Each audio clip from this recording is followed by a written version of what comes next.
TDP అరాచకాలు వైఎస్ఆర్ జిల్లాలో చిరు వ్యాపారుల దుకాణాలు ధ్వంసం అట. తిరుపతి జిల్లాలో వార్డు సభ్యుడిపై దాడి, చిత్తూరు జిల్లాలో వైఎస్ఆర్సీపీ నేతలపై తప్పుడు కేసులు, రోడ్డుకు అడ్డంగా గుంత తవ్వేసిన వైనం. ఆగని టీడీపీ అరాచకాలట.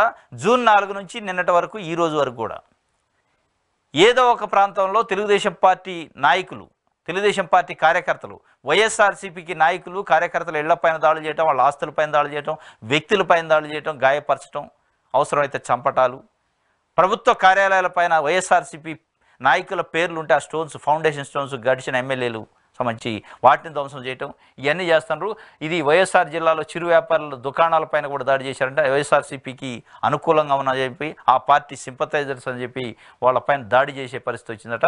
వైఎస్ఆర్ జిల్లా పులివెందుల నియోజకవర్గంలోని చక్రాయిపేట మండలం సురభి గ్రామంలో అట టీడీపీ శ్రేణులు చిరు వ్యాపార దుకాణాలు ధ్వంసం చేస్తున్నాయి.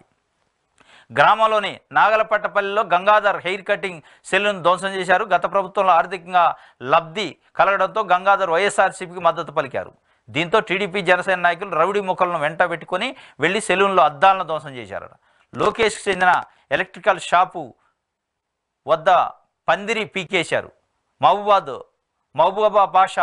మహబూబా పీరాల చికెన్ సెంటర్ల వద్దకు వెళ్ళి షాపుల ముందున్న పందిళ్లకు పీకి అరుగుల్లా వేసిన బండలను పగలగొట్టారు. ఇది మొత్తానికి అయితే చికెన్ షాపులు, హెయిర్ సెలూన్స్, చిన్న చిన్న చిరు వ్యాపారులు. వాళ్ళు ఏ పార్టీకైనా అభిమానం ఉండొచ్చు, ఏ పార్టీ నాయకుడినైనా అభిమానించు, తప్పే ఉంది. జగన్మోహన్ రెడ్డి అభిమానిస్తే, వైఎస్ఆర్సీపీని అభిమానిస్తే ఏమన్నా ఉగ్రవాదా, తీవ్రవాదా, అదే నిషేధిత పార్టీయా? 40% ఓట్లు వచ్చిన వైఎస్ఆర్సీపీకి సంబంధించి అభిమానులు ఉంటారు, తప్పనిసరిగా పార్టీలో క్యాడర్ ఉంటుంది, కార్యకర్తలు ఉంటారు.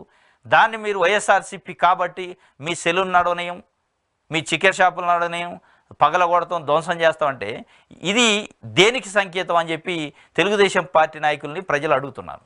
దీనిపైన చంద్రబాబు నాయుడు గారు చర్యలు తీసుకోవాలి. దళితులకు దర్జాగా కబ్జాట, దళితులు